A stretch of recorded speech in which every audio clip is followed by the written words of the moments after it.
What's up, guys? It's me, TXC Bands, and I'm back with another One Piece review this week. We're reviewing chapter 1094 of One Piece, titled Saint J. Garcia, Saturn of the Five Elders, the Defense Science Warrior God. So that chapter might be the longest chapter title I've ever seen in One Piece. And the crazier thing is that it's just the introduction of one character. I guess it is right for the Gorosei, who are like the leaders of the world, to have a long introduction like that. And of course, Saint Saturn, who is mentioned in this long introduction, actually does something this chapter. He joins in the battle, and we also get to see his demon transformation. But we'll wait until later in the video to discuss this when he actually shows up in the chapter. Because there are other things that happen in this chapter too, like Luffy versus Kizaru's continuation, and the Vegapunk crew saving Bonnie, who's on the lower level. But anyway, let's start the chapter going through it chronologically, like always. Like every week, we'll quickly go over the chapter cover first, and this week we get a double-page spread of Zoro along with his family and friends, and Zoro's in the center, and to our left is the Shimotsukis, who are on Wano, and to our right is the characters who are in Zoro's flashback on Shimotsuki Village.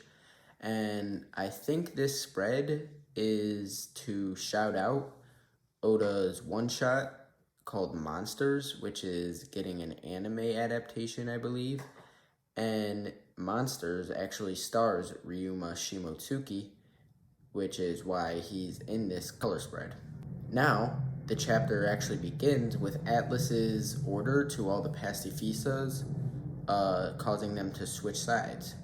And it seems whoever has the pacifistas control the tide of the battle, essentially, because of how great their power is. And now that it's on the Vegapunk side, the pacifistas start wreaking havoc on all of the Marines, who stand absolutely no chance against their lasers. And some smart Marines who are off to the side, not fighting against the pacifistas, notice that for a control shift to happen, the only way is if Vegapunk came down from the Frontier Dome.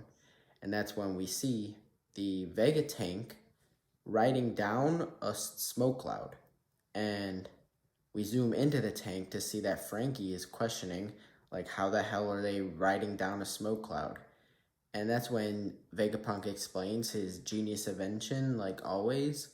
The Vega tank's wheels, the Vega tires, use the same type of cloud so that it actually sticks onto the cloud when they go down it. Meanwhile, in the back of the Vega tank, Sanji and Atlas are screaming for Bonnie, which is their other objective in going to the lower level, besides changing the Pacifista's control. And Sanji actually spots Bonnie with his lady radar, and of course, he jets off to go rescue her because the Vega tank is too slow for him. And Vegapunk notes that the Lady Radar has no scientific backing, but he lets Sanji do his thing because he believes Sanji is confident enough to save Bonnie. And now we cut to Bonnie, actually, and she's coming out of her hiding to fight against the Marines who are around her. She uses a water gun, I think, and she fires at all the Marines' heads, and upon getting shot, they hallucinate that they are a skeleton who has just died, and upon witnessing their death, they pass out. The Marines that pass out say that they even saw the Sanzu River, which is a thing from Buddhism that you see. It's kind of like the river to hell. And the translation that I read called it the river Styx, because that's a more Western interpretation of it. So this is her attack called near-death experience. And this attack essentially gives them a hallucination that they're dying, which shocks them so much to where they pass out themselves. And it does not actually provide us with any answer to what Bonnie's devil fruit is yet, because she seems to be using a bunch of different powers that are kind of correlated, but not so much. Then, two vice admirals arrive on the scene. The one with a butt chin and a clam hammer, I guess, checks on his men who have fainted, and the other one is the old lady with the goggles. The lady's name is revealed to be Bluegrass, and her devil fruit is the ride fruit. She shows off her power by riding on a pacifista and controlling it. She controls this pacifista even though it's under Vegapunk's control. So she's able to essentially override the control switch. She attacks Bonnie with this pacifista, and Bonnie is like too stunned to move because the pacifista resembles her father, Kuma, and she knows that it's not actually Kuma, but it still looks like him, so it's like hard for her. Thankfully, Blackleg Sanji swoops in to Bonnie's rescue, and at that point, the Vice Admiral with the butt chin and the clam hammer comes in to attack them because he can't let Bonnie and Sanji get away. He kind of plays whack-a-mole with them for a while. He calls it Whack-a-Otter, which is kind of a reference because otters like clams, I guess, and that's what his hammer is made out of. But Sanji evades all the attacks and runs off and gets to safety on the Vega tank. So now that they're all on the Vega tank again, they're able to just go back up because they have no more business down on the lower level. Speaking of going back up, now we cut to Luffy and Kizaru, who are fighting each other up in the Frontier Dome. Luffy's job is just to hold off Kizaru for a while so he doesn't get to Vegapunk, which he's kind of succeeding at. And Kizaru's tired of Luffy stalling, so he quickly zooms off and away from Luffy to go find Vegapunk yet again.